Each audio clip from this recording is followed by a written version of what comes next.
Here's your puzzle, black to play and win. So this is taken from the game David Anton against Alexander Donchenko, played in the FIDE World Cup, played in November 2025, not so long ago.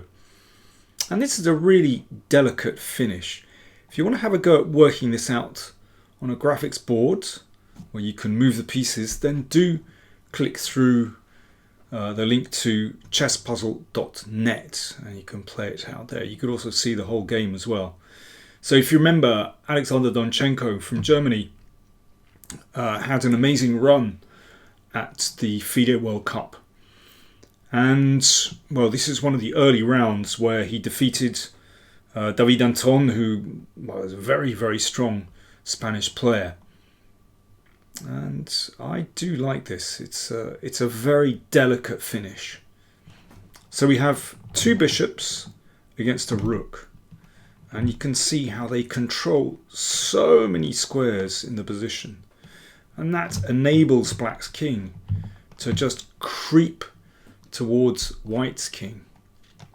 And in fact, that is the first move. Are you ready? King f1. So this starts to set up a mating net. And white is already very short of moves. So, okay, let's suppose white is very careless and just plays something like this, rook here. Or then there's a check. And that's mate straight away. So white is already really restricted. The rook has to stay on the second rank and checking is impossible because of the bishop. So Anton just waited with rook a2.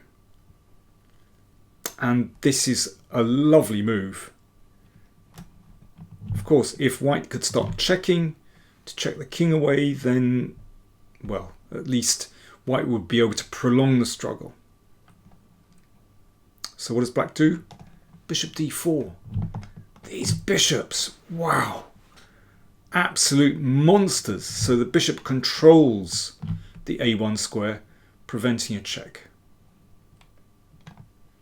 Okay, what happens if the rook tries to remain on the second rank? Let's try this one. This didn't happen, but let's just see. And it's the only square available on the second rank. Then there's a check. Bishop h3. So bishop g4, mate threatened.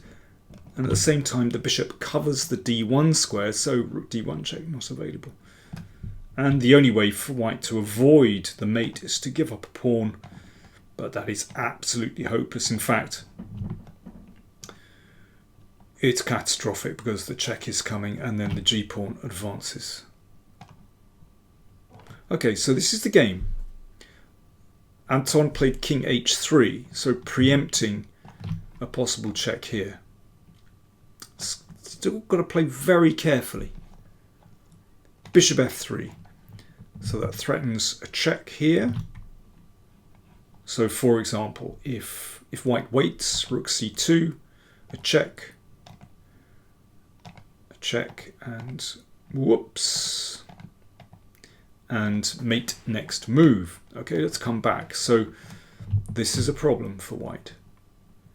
So in the game, Anton played g4, but of course this is absolutely hopeless. Now you just need to check the king. Bishop c3, that was the final move. Threatening a big check here, and then the g-pawn advances, and the bishop still covering a1, preventing a check on the first rank. Very nice. Okay, let's just go through a couple of other variations. So king f1 is the starting move, just closing in on the king. Okay, what about king h3? Well then bishop f2 is the move, threatening bishop g2, followed by bishop g1 mate. Bishop comes back, hits the rook, rook a2, and then bishop f3. Well, it's very similar to the game.